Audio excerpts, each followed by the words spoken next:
आज परमात्मा के बच्चे जिनको दीक्षा प्राप्त हो चुकी है, उसके परिवार के अंदर एक मिनी आश्रम बन गया।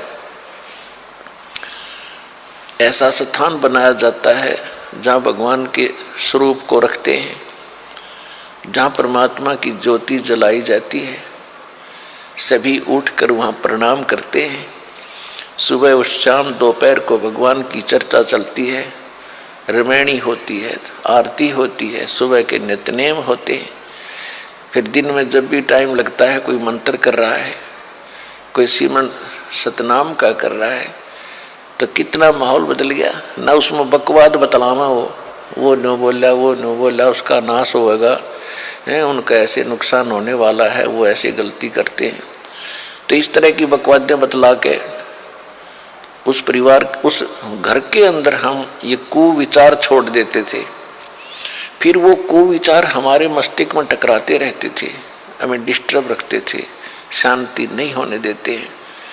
और जब परमात्मा की महिमा और अमृतवाणी जब स्टार्ट होती है तो कुविचार ऊपर चले जाते हैं और सुविचार उस घर में धीरे धीरे स्थापित होने लग जाते हैं। फिर घर में शांति शुरू हो जाती है।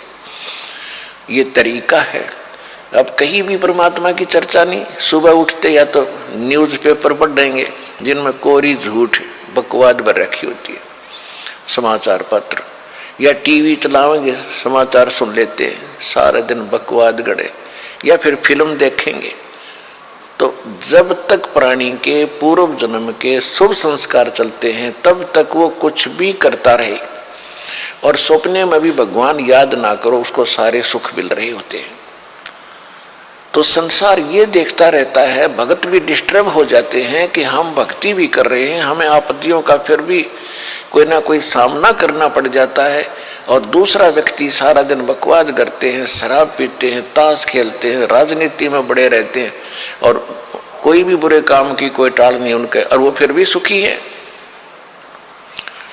तो इसको देखकर विचलित ना होना, परमात्मा के बताए इस पॉइंटों को, बिंदुओं को ध्यान से सोचना। कहते वो पिछले जन्म के पुण्यकर्मी प्राणी हैं, और जब तक उनके पुण्य चलेंगे वो कितने को वध करो, उनको कोई हानि होने वाली नहीं है। और जब उनके पुण्य समाप्त होंगे फिर पाप कर्मों का दौर शुरू होगा। फिर देखना उनके घर में के कहर टूटेंगे। और आप के ऊपर भक्ति करते करते भी दिक्कत आ रही है, तो अगर भक्ति ना करते तो आपका तो सर्वनाश हो जाना था। विचार कीजिए,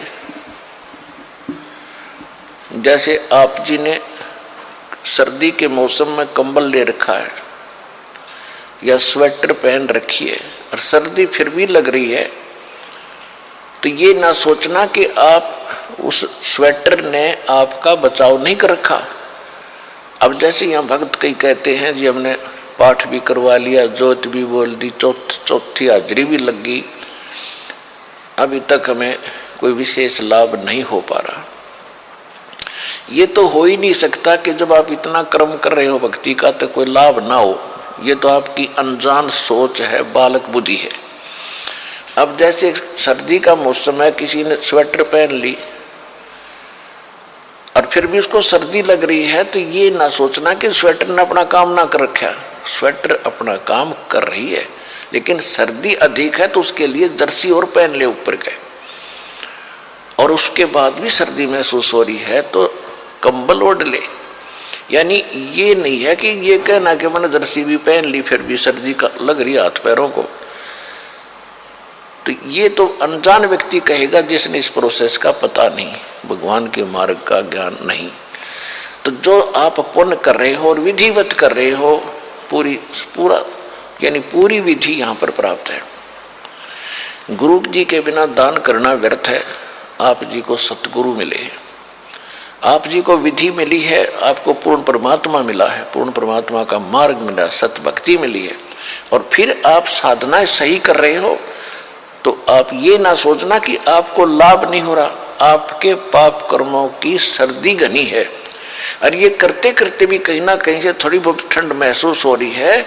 यदि ये ना कर रहे होते तो नमूनिया होकर मर जाते। ये समझ लेना।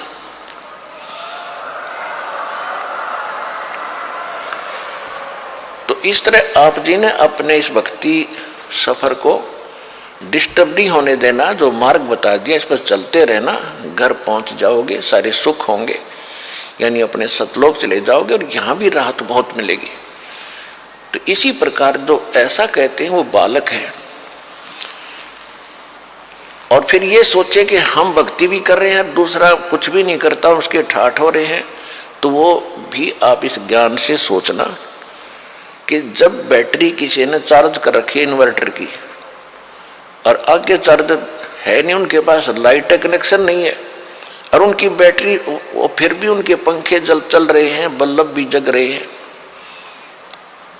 तो इससे अंडरस्टूड है, अनजान से अनजान व्यक्ति आजकल समझ सकता है कि वो बैटरी कितने दिन चलेगी, एक दिन एंड होगा और फिर अंधेरे में बैठेंगे, वे गर्मी में मरेंगे।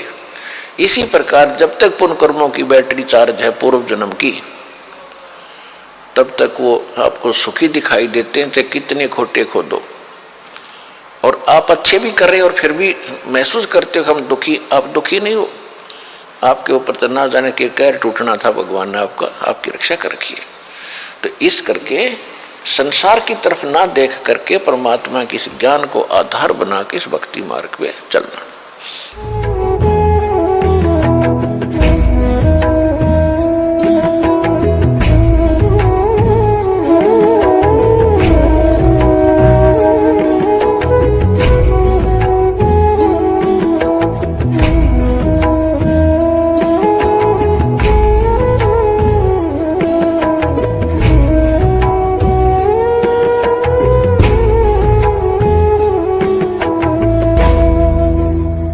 Subscribe now and press the bell icon. Never miss an update.